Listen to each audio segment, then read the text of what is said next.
Today we would be talking about the use of heating and freezing methods as well as blasting methods in ground improvement. This is something that these three methods are not really usual, but then when there are certain circumstances one needs to really use some of these things. What we discussed in the earlier classes was that suppose use preloading or use of prefabricated vertical drains. This results in changes in soil state because of the water content variations. So, these water content variations what we call was hydraulic modification methods is the way that we remove the water content so that it improves the strength of the soil or accelerates the consolidation of the soil. But then there could be some cases where you can also change the soil structure. So, for example, this soil structure is something that is a very the particle arrangement of soil including the way that the cementation bonds, there are many issues in soil structure the way it is defined. So, the water content changes could be one thing, but at the same time if you are able to change the soil structure whether by introducing some methods. So, we call them as some sort of what you call the temperature control methods, we call them as thermal modification methods, and you can also use some modifiers, many modifiers we would be discussing in the subsequent classes. We have a lot of modifiers here. So, we discuss how to change the soil structure so that it improves the overall performance in terms of the bearing capacity as well as settlements or even permeability. So, we would be talking about the methods based on temperature control, which we say it is a heat treatment method and a ground freezing method. The heating methods are something that are very unique because you need to have some more information about the properties of the soil here. One is called the thermal conductivity of the soil. Actually, this is a very important parameter, and heat capacity of the soil, heat of fusion, heat of vaporization.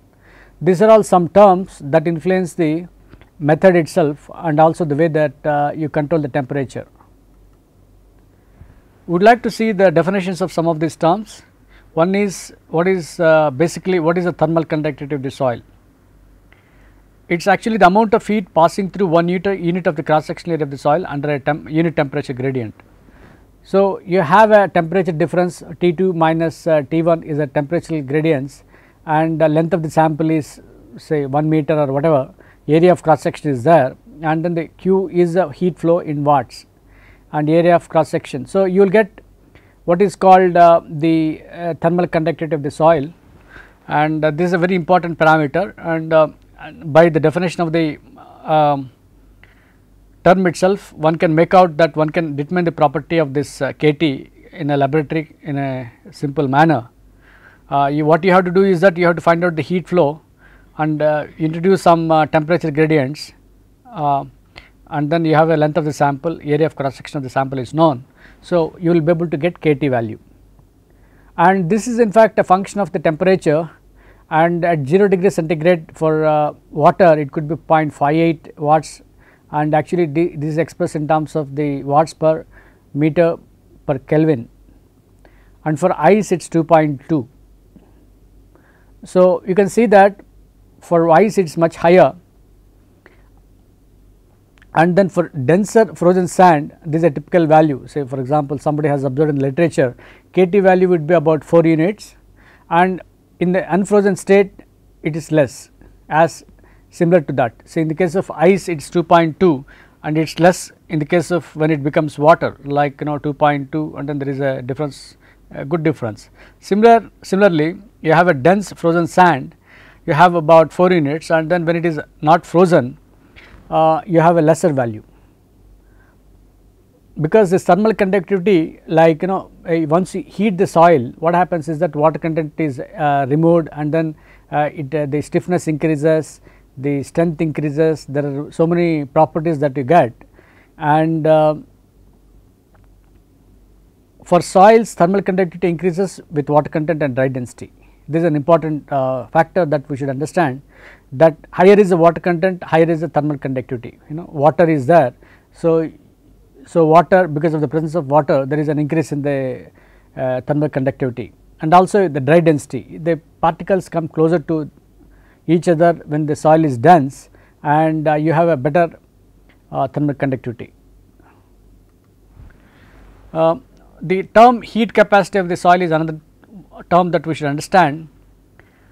It is the amount of heat required to raise the temperature by 1 degree centigrade or 1 degree Kelvin. It is expressed in terms of the unit volume, like you can say volumetric heat capacity, or per unit mass. Either we call it specific heat capacity. This is the equation. Q is C m delta T.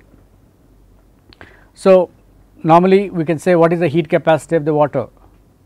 It is actually heat capacity is, for say for example water, it is 4.2 kilojoules per kg per degree centigrade, and you can see that it is about 4.2, we can say million joules we call it, per meter cube. So, 1 meter cube of water has if you want to raise it by 1 degree centigrade, you have this much of energy spent. Okay, so you can see that. So, even for ice, if you want to for the ice also, you have this much of temperature. This is another property that we should see. So, the heat capacity of the ice is less than that of water. This one should understand. There is another term that people use, it is called latent heat of fusion. All materials have some sort of internal energy, and whatever is the thermal energy. In this case, it is a change in the thermal energy when the water freezes or ice melts, water freezes or ice melts. It is about 334 million joules per meter cube of water, and to melt one mass of some mass of ice, the heat quantity, sorry this spell, Q is LFM, and for a meter cube of soil with water content, you have this 334 units into dry density and water content. So, there is another term that we have, which is called heat of vaporization of water. Its energy required to boil water from liquid state to gaseous state, and at atmospheric conditions we say that the heat of vaporization of water, like you see that when water is getting heated, there is a vapor pressure. So, that latent heat is in terms of 2260 million joules per meter cube. So, as a simple example, to remove all the free water at 100 degrees centigrade in 1 meter cube of soil with water content W, the amount of energy required is LVS, where it is equal to 2260 rho d, means the density of the soil and the water content. So, the thing is, some of the definitions are quite useful, because they will give some information about the thermal properties of soils. But one should understand, like say for example, the ground temperature is minus 10 degrees, and you would like to make it to 10 degrees, minus 10 to plus 10 degrees centigrade. You will be able to get some sort of information here, what is the energy required. Essentially, why these calculations are required is that the property of the soil, the other input parameters, you will have a rough idea of what could be the basis on which one can calculate the required energy. Say for example, we have a situation where the material is to be heated. When the material is to be heated, what is the amount you have to, energy you have to give in, one must calculate. So, to that extent all these definitions are important, otherwise the design will not be complete. So, using all these terms, one can design some sort of heat supplying system or even heat recovery system. So, for example, you would like to take heat from the soil. So, you may have some other way of doing it. So, both are possible, whether you can supply heat to the soil so that it becomes very stiff. Say for example, when the temperature water is removed, what happens is that when the soil is heated to a very high temperature, say for example 400 degrees centigrade, that is what in the olden days people are using. The burning of bricks is a classical example. You are trying to use this temperature to bring all the particles together, make a very good soil structure, so that they are very strong. The in situ strength of the intact strength of the brick is going to be very high because of the heating. In what way it helps? It brings the particles together, and because and then the water is also removed. So that means it is going to be very stiff, and the stiffness values are going to be very good, like so the settlements are going to be less and all that. So these definitions one should make use. How do you go about treating the soil? Actually this is a very important concept here. So for example, as I just mentioned, there could be even mineralogical changes that could take place when higher temperatures. One should check it up, particularly if say for example, if there is a halloysite mineral present, definitely it could there will be significant changes in water content. In fact, I was testing the soil from Cochin area, which are soils from Cochin area are very soft. What happens is that you take that soil and then keep it in the atmosphere for some time, you can find out its liquid limit in natural state. The moment you bring that natural soil, putting it in the plastic covers and tie it and then bring it to the sample and then find out its liquid limit, you will get some water content. But then you take the same amount of same amount of soil and keep it for air drying, and then because of the air drying, air drying means essentially you are subjecting it to ambient temperatures, like say for example whatever exists here, either it is in Bangalore or Kerala. What happens, because of the ambient temperature, again the soil particles will come together, and then the soil particles come together and then they become much more stiffer, the whole soil structure becomes much more stiffer. And in fact, in one case I was able to see that say for example, the initial liquid limit in the natural state was about 116%. When you air dry it, the liquid limit will come down to 75%. In fact, 75% is something, 116 to 75% is quite low. Then suppose you keep the same soil in the oven, which I did actually as a part of my doctoral work long time back. So when you keep it in the oven, and then bring it back and cool it outside, and then again start doing one more liquid limit test, it comes down to about 60%. So initially the water content was the initial water content or the initial liquid limit of the soil in the initial condition was about original condition was 116, it reduced to 75 degrees because of the air drying, and once I do the liquid limit on the oven dried sample, it is about 60%. It is quite a big difference, say from 116 to 60% is quite a big difference. And suppose you want to calculate the compression index or any parameter or stiffness or anything, definitely one can show that temperature has a significant role. Of course, that way it is not even, so the soil is in situ soil, so it is very difficult to it extends to hundreds of meters of areas, even depths about 10 to 20 meters and all that. So it is not easy to stabilize them by temperature, but at least you can understand that the properties are quite variable, and temperature has a significant influence in temperature in the engineering behavior. In fact, I was able to see it both in terms of the compressibility, shear strength and permeability as well, and this has been published in ASC and Geotechnic in some of the papers. So what I want to say is that the heat treatment is a very important point, and then see the heat, because of the heat there are so many changes that could take place apart from just water withdrawal alone. There could be structural changes, then there could be a bonding between the two clay particles and all that. So, but then one should understand that heating is, this technique itself is energy intensive, and in fact the estimates say that to stabilize 1 meter cube of soil about 50 to 100 liters of the fuel are required. In fact it is not an easy solution, and sometimes recommendation in some people, there is a tendency to say that it is not a very good material. In fact, people have been using, say nowadays even in industry of science, we are going for pressed bricks. If you take the bricks alone, instead of going for burnt bricks, we say that you go for pressed bricks, because they have the same strength as that of heated bricks. Why should you use lot of energy outside, and which are, say for example, nowadays what is happening is that you must be able to what you call the carbon print is something which is to be reduced. Like what happens if you try to heat anything, lot of carbon is consumed and the carbon print is increased. What it means is that, so you must be able to reduce your energy requirements to the extent possible, that is what nowadays are talking about in terms of the sustainability in construction. Okay. So, one thing is that in some places if heating is required, and to stabilize 1 meter cube of soil, it depends on the type of work that we are doing, it needs lot of fuel.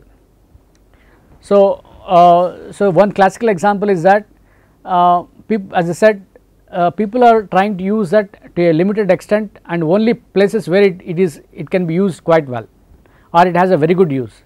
So, for example, in landfills where there is lot of temperature, the temperature could be you may be able to convert the temperature into some sort of energy, that is one way.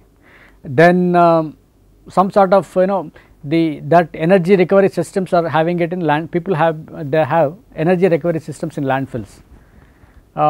So, that is the reason. So, there in this case the heat treatment of the soil is not done in the case of landfills, it is just that in a landfill automatically heat is there because of the various exothermic and endothermic reactions which take place over a period of some 10 to 20 years. Because of these reactions there is some internal energy, and temperatures also are rising. Say for example, it could be 30 degrees initially at the time of dumping, but because of various reactions it could go up to 70 degrees. So, 30 to 40 70 degrees is a good difference, about 40 degrees temperature differential is there, and then it could generate heat, and then that heat if you can recover it is very useful. So, that is what some people are doing in modern landfills. The other important application that I find in the recent times is that in geothermal piles. What it means is that say in many countries, like particularly in UK and other places, the houses need some sort of heating arrangement, because it is in the winter systems it is very cold, and what we do is that normally we have electrical heating systems which are quite expensive. So, in fact, there people are trying to go for this geothermal piles. What it means is that the you have some sort of energy recovery systems that I will show you, they can be quite useful. So, there are some methods of heating the soil in situ which could be like ground surface heating, heating through the boreholes, use of thermally stabilized building blocks, thermal piles. We will discuss some of these things. Ground surface heating is something that which is not quite appropriate in some places, because it needs lot of heating and all the equipment, it needs lot of network of pipes. Of course, as I just gave an example of the Cochin marine soil, if you remove the soil and then subject it to air drying, and then you want to use it in some form, and then again use some sand and all that, it can be used. Then heating through boreholes, similar to dewatering systems, one needs to have boreholes, and this is quite effective. Then use of thermally stabilized building blocks, like this is another technique. Say for example, the way that you can impart heat is either by surface heating or through the boreholes, or even you can heat certain materials and then like bricks itself, and then make them as building blocks, or even they can be used for improvement of bearing capacity also. Like you have a bigger blocks of materials one can use when there is a soft soil, you have a building block that can be much stronger. So, one can use, but as I just mentioned, heating with or stabilizing with temperature has been little more, people have been little serious about some of these things, and they find that if it is going to consume lot of heat energy, and also like what you talk in terms of the carbon print, if it is going to lead to lot of carbon emissions in the atmosphere, then let us discourage that. That is a stand that people have taken. So, as a result of which, people who are using heating for housing have gone to this thermal piles, where like instead of using the regular conventional the electricity for the heating, you are using the temperature in the ground to create this heat. So, this geothermal piles are an innovative system of building foundations for use in combination with ground source energy technology. Like we are treating the ground as some sort of source, and you try to take the energy from the ground. So, conventional ground loops are installed in the building piles through which the water or fluid is pumped. In fact, you have lot of arrangements for this. This fluid and groundwater heat transfer heat energy is then passed through a heat exchanger in building to provide cooling or more commonly heating in the winter. So, you have all these systems. Essentially you need to have a system of how to recover the heat from the ground and use it into the building. So, that the minus, say for example, if you go to places like in US, the temperature outside would be minus 30, minus 40. In Chicago it is quite cold. So, if you want to really increase the room temperature, you need to have some sort of systems. Okay. So, this geothermal system is essentially the same as it is similar to our closed loop boreholes, and like I will show you that they have an example here. This is a conventional pile that we have, like a screw pile we call it, and in the case of a bored pile you have a system like this where you have pipes and all that recovery systems. People then it is connected to the actual heat recovery system. So, you are essentially tapping all the heat from the underground and use it for your use it for the heating of the houses. So, this is a very important concept, people have been able to understand that. And in fact, in the codes of UK, they say that the code for sustainable homes, they try to say that whatever is the heat that is coming should be used in such a way that, like say for example, the code has some factors for waste, water and materials and for use of geothermal technology, and it calculates how much of CO2 emissions are there because of your construction activities, like even it could be your own use of electricity bulbs in the house. Many things could be tailor made to see that you have the building regulations state that all the new homes must be 0 carbon by 2016, which means that you may have a good house, but the thing is that it should be it should not pollute the atmosphere in any way, like by your cooking activities, by your. So, that was an interesting concept, and that is where the geothermal piles have been quite effective. So, it is a new way of increasing the carbon savings of a new house. So, the people have realized that earlier we thought that the heating just by by heating the soil by increasing the temperature may be useful, but later we realized that it is not really sustainable because it leads to a lot of carbon print. But now we discovered a new way of trying to reduce the carbon print using these materials, like what is called geothermal piles, which are very, like there is lot of work done on these lines. In fact, there is what is the role of there are two engineers that are involved here. One is a geotechnical engineer, one is a thermal engineer. There are two engineers that are involved trying to design the whole system and try to see that, yeah, I know the properties of the soil, I know how much of heat recovery it can give, and there is also another heat mechanical engineer who has good experience in thermodynamics and all that. He will be able to design the heating system to suit based on the geotechnical requirements, which is an interesting thing. And finally, you have what is called sustainable homes, which is a very nice concept. Then you have what is called ground freezing. This ground freezing is another important technology which we need to discuss. Here, as opposed to increasing the temperature, we reduce the temperature.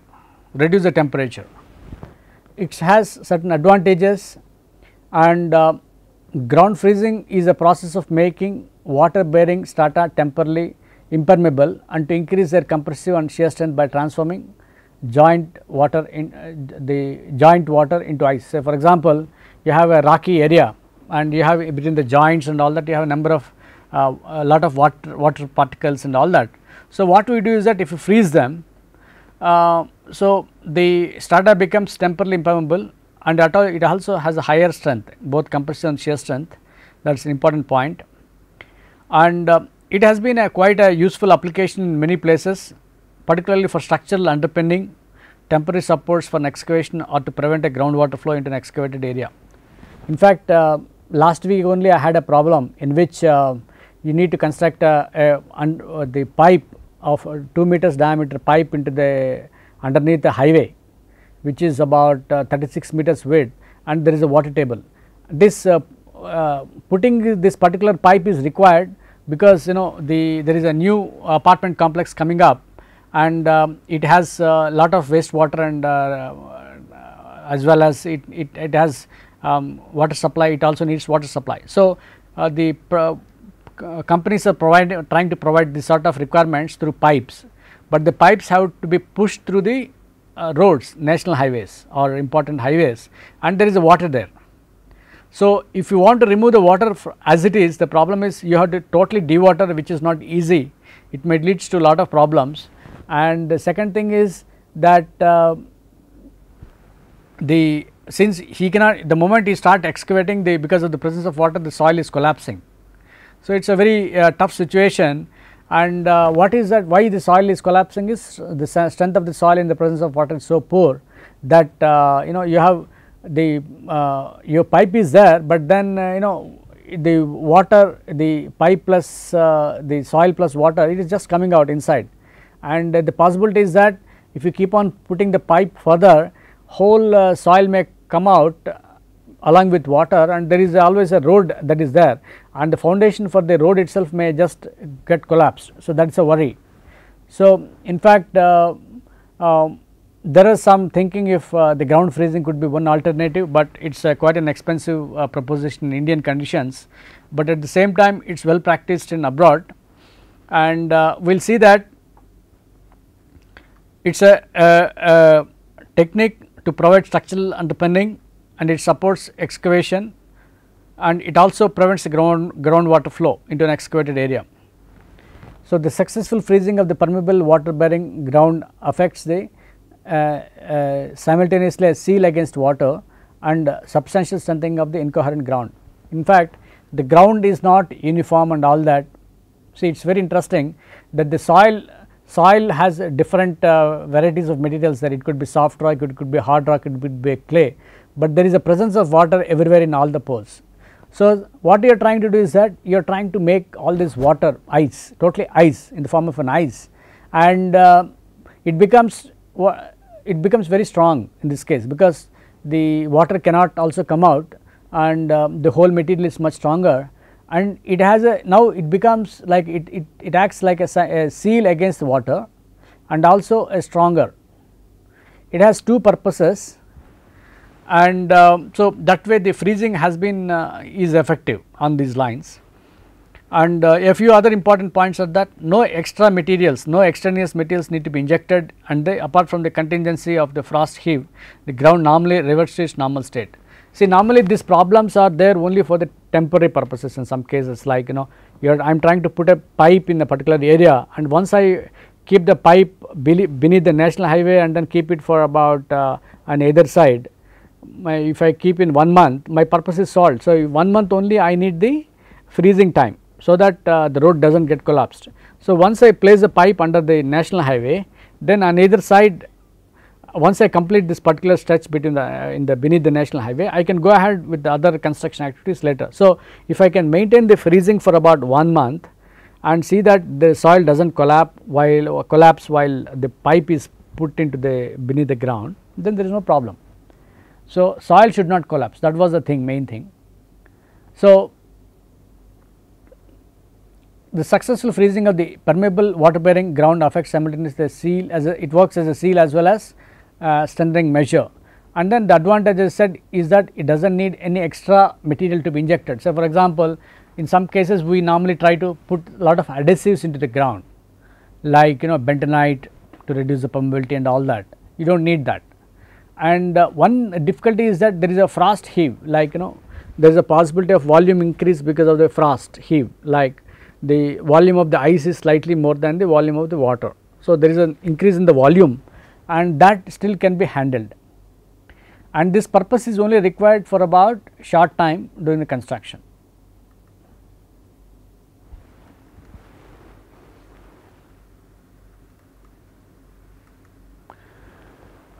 It is applicable to wide range of soils, but it takes a considerable time to establish substantial ice wall, and the freeze must be maintained by continued refrigeration as long as required. Like we have the fridges in the house, they have to have a continuous refrigeration. So, you have to create that ice wall and then it should last for that purpose, and it is used in any soil rock formation regardless of the structure, grain size or permeability, but it is good for some soft grounds rather than rocky conditions. Of course, wherever there is a lot of water and it can be frozen very well, it is good. Freezing may be used for any size, shape or depth of the excavation. That same cooling plant can be used from job to job. Like the thing, you have a cooling plant for about with you, as a cooling company you have. So, the cooling plant can be useful for certain, say 1 month in a particular site, and once the site job is over you can remove it and then take it to some other job. So, essentially what you are doing is that you are maintaining the system for about a month, then after that it is not done. As the impervious frozen earth barrier is constructed prior to excavation, actually we should do prior to excavation. All these things is before excavation, not later, you are doing the excavation, because you have to, during the excavation, beginning of the excavation you should plan, yes, this is the water, that is the water table is there, and if I excavate this, the water may come like this. So, or the soil may fail like this. So, you do not want the failure to take place. So, what you do is that you freeze the whole area. So, as the impervious frozen earth barrier is constructed prior to excavation, it generally eliminates need for compressed air, dewatering or the concern for the groundwater collapse during dewatering or excavation. So, what are the principles? The effectiveness of freezing depends on the presence of water to create ice. So, actually what it means is that you need to have water there and then you should form ice, and then there is a cementing particles and increasing the strength of the ground to the equivalent of this. So, it should be a good one, where there should be binding of particles and all that, and it should increase the strength, it should increase the strength of the ground. If the ground is saturated or nearly so, it will be rendered impermeable. The possibility is that, yeah, once you have a saturated soil, because of the formation of ice, water is not allowed to flow. If the moisture does not fill the pores, it may be necessary to add water. So, sometimes you may have to add water also. Say for example, as I just mentioned, presence of water is required to create the ice. When it is not there, you better put moisture to make it more efficient. So, the strength achieved depends on the temperature, freeze temperature, moisture content and the nature of the soil. So, there are a couple of factors like this, like the temperature required, you need to design this. Okay. Freezing can be particularly effective in stabilizing silts which are too fine or for the injection of ordinary cement grouts. Actually, as I just mentioned, we will be using some modifiers to improve the properties, like grouting is one technology that we use, which we will be discussing later. And to use we use the grouts, and sometimes the grouts need to penetrate the silty material, and if the silt is too fine, the grout may not penetrate. And when that is the case, possibly freezing can help, because it does not, it has to just arrest the water, that is it.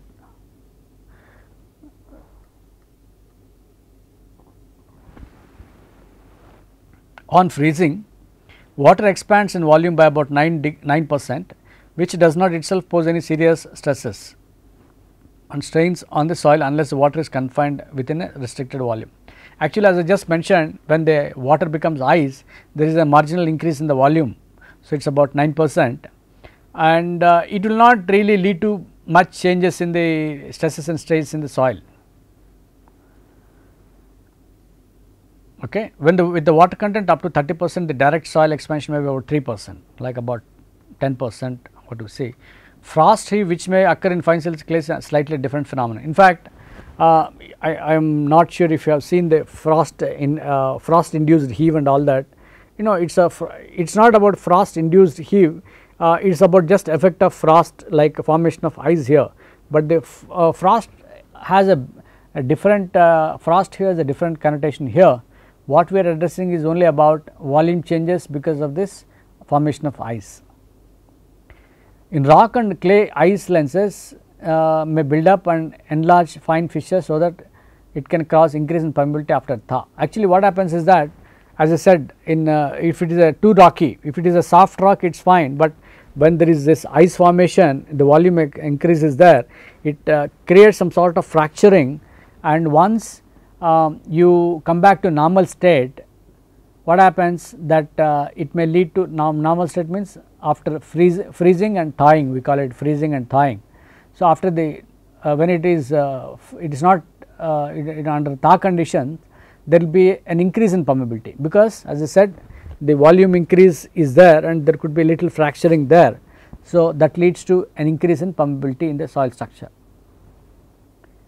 Then if there is a flow of water through the ground to be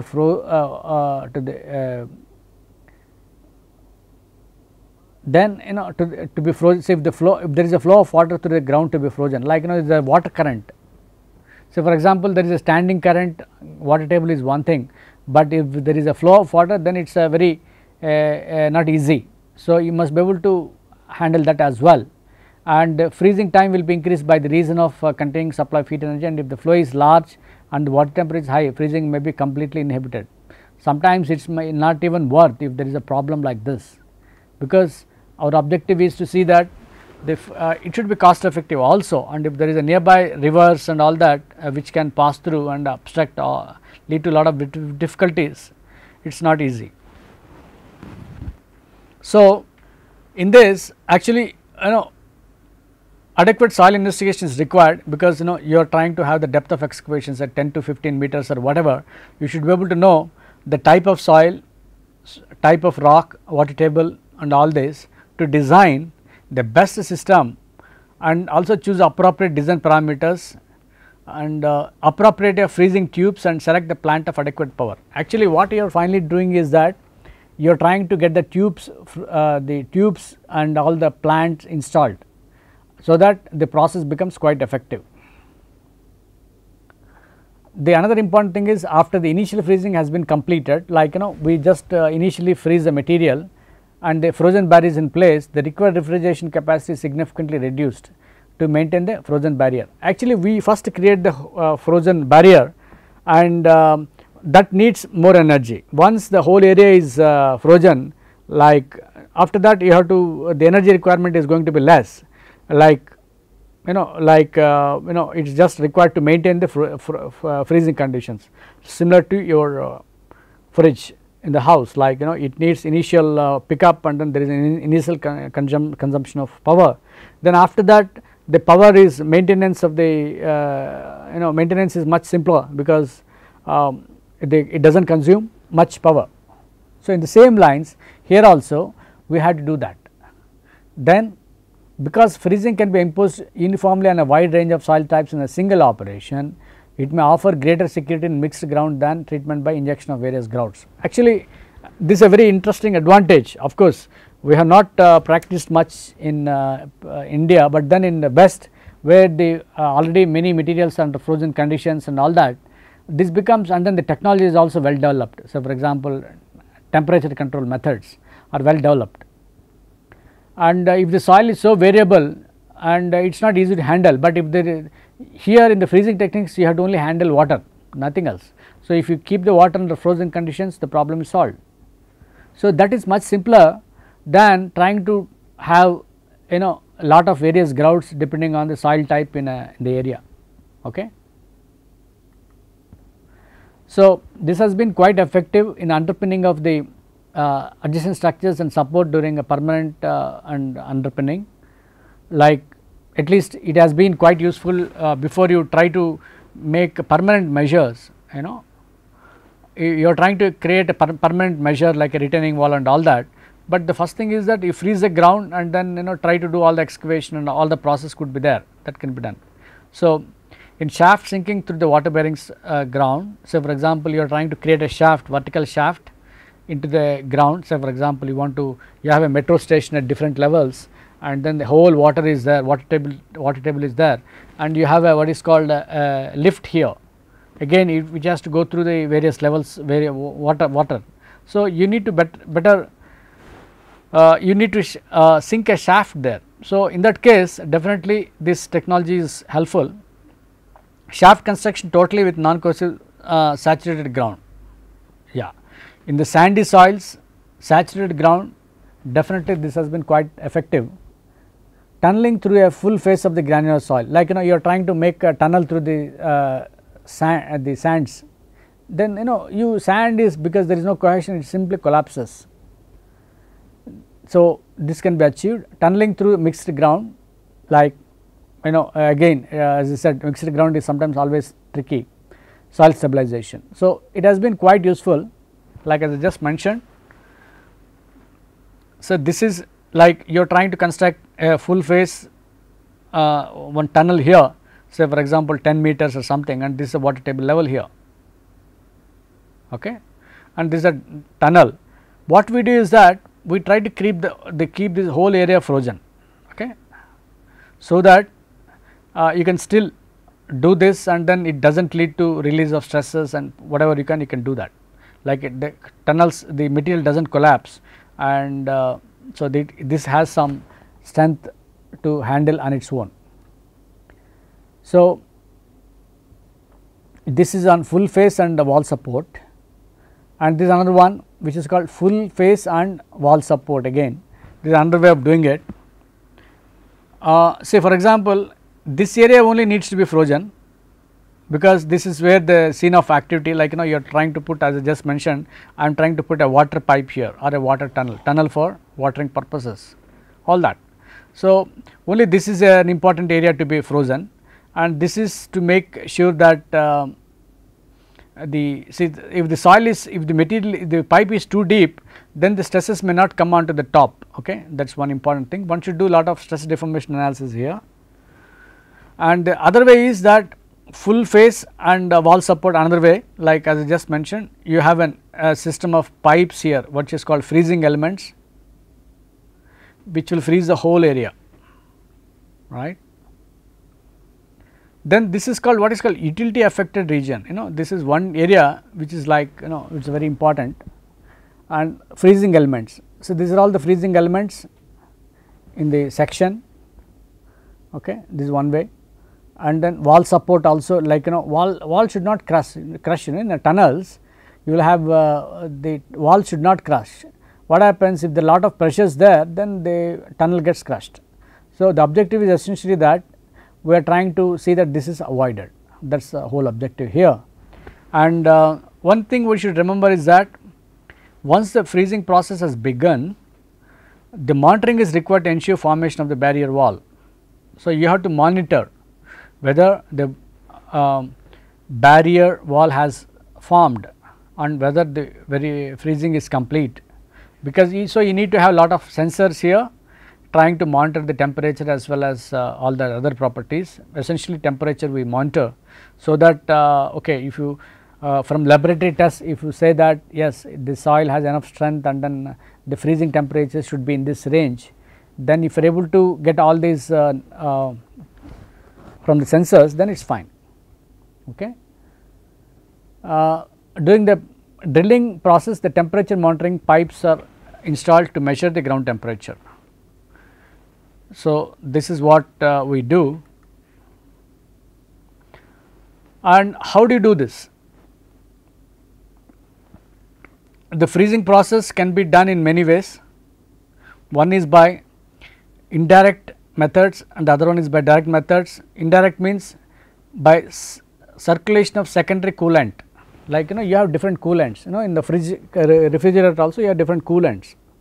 Even in the chemistry labs and physics labs we have a lot of coolants which will try to reduce the temperature of the chemical, so you can have a secondary cooling through the tubes driven into the ground. So, you can have, I will just see, we will see what are all the coolants now.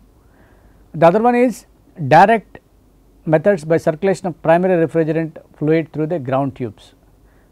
Then other one is that by again directly injection of the coolant into the ground. Say for example, I do not know how many have heard of liquid nitrogen. Many people in the, you have a liquid nitrogen plant in the institute where they carry the for experimental purposes the liquid nitrogen and then bring it back to the laboratory. So, to make it very cool, and it even people can handle it with it is not going to be risky. So, people use that particular materials and freeze the ground. So, in this indirect cooling, primary refrigeration plant is used to abstract heat from the secondary coolant circulating through the pipes driven to the ground. So, you have a refrigeration plant which can take all the heat from the because of the cooling, you know. The primary refrigerant most commonly used will be some freons. There are different types of materials which due to actually freons and many other materials have been removed because of the ozone depleting characteristics. That is so we are using some other refrigerants nowadays. The other primary refrigerants are the ammonia, then NH4 and carbon dioxide also. They are also sometimes not used because it depends on the thing is that, as I said, the one should use a coolant that is going to be leading to less pollution of the atmosphere. People have been using the calcium chloride, which is a solution of calcium chloride with a concentration of 30% such as brine. Brine is called nothing but calcium chloride, has a freezing point well below that of primary coolant. So, you have primary coolant, you have a secondary coolant, and you must be able to choose this proper the coolants in such a way that the coolants will give you a proper temperature difference and also see that the whole area gets stabilized. As the material gets stabilized, you have more strength, and you must be able to design a proper system, circulation system, that is what it means. And in fact, the secondary process is one, but the primary process is something that we studied in based on the principles of thermodynamics in second year engineering, where there is a Carnot cycle where you have the pressure and volume change and all the certain processes involved, and one should have a background of thermodynamics. And also, so as I just mentioned a few minutes back, you need to design the system, you need to have a geotechnical engineer and also the hydromechanics or the what is called thermal mechanics person, where he will understand what is the significance of the temperature variations and how to control them. So, the time required to freeze the ground will obviously depend on the capacity of the freezing plant in relation to the volume of the ground. So, you have some volume, big volume. So, for example, there is a metro station coming up, there is a water table. So, all that area has to be frozen. So, that could be some volume, and that volume has to be maintained because you are trying to construct all the walls and the approach roads and all that for the metro. So, you are trying to see that during the process of construction this collapse of soil is not there. If something soil collapses, then it is risky. So, it permits careful excavation, that is what it means. So, the design in fact is a function of the time required to freeze the ground, and how do you get this time? It actually depends on the capacity of the freezing plant in relation to the volume of the ground to be frozen, and we should design the spacing and the size of the freezing tubes and water content in the region. So, this is very important. This is a typical example. You can see that all these pipes are here. A simple system, and of course, you can see that it is actually in somewhere in the west. Direct cooling is something that is also very important, which we do, like most of the times you can use both of them together.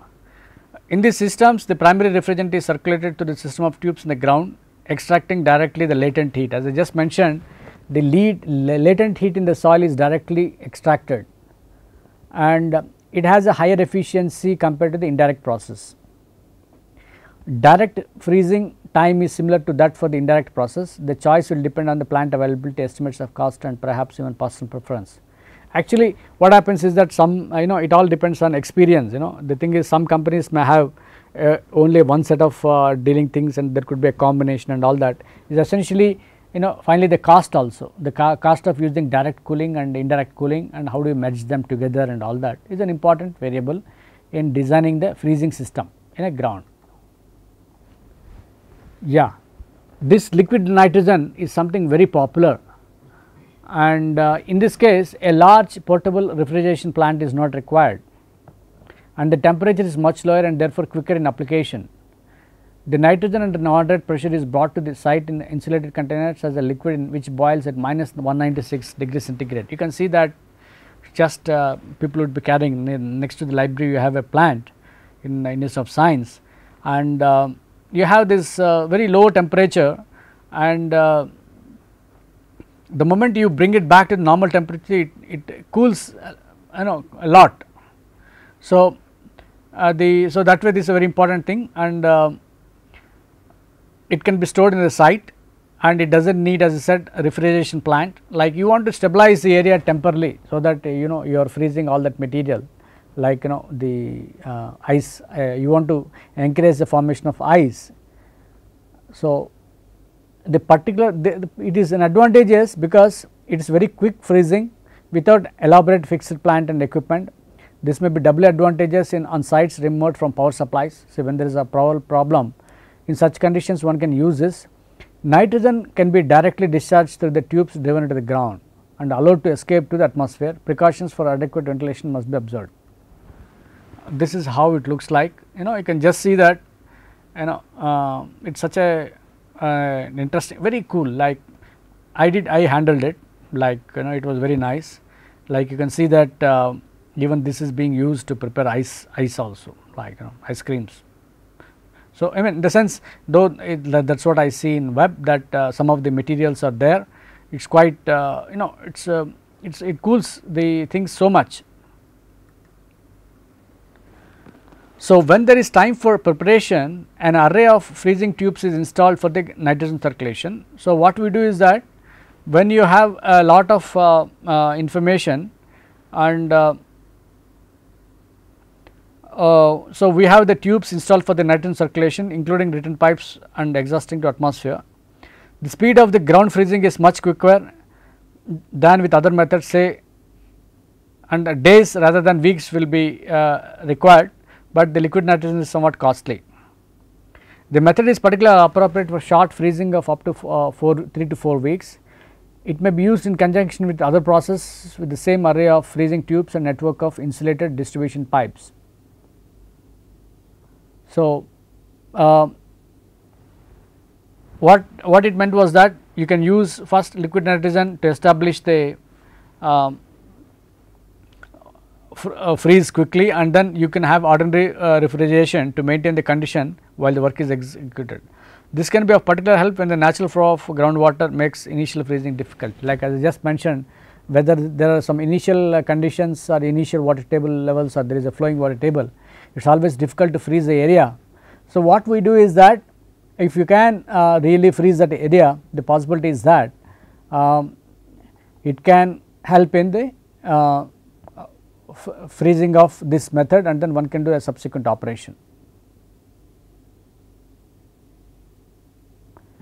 So, I will take further on this, and then we will discuss about a few more things related to the other method of blasting. So, at this stage I would like to stop. Thank you.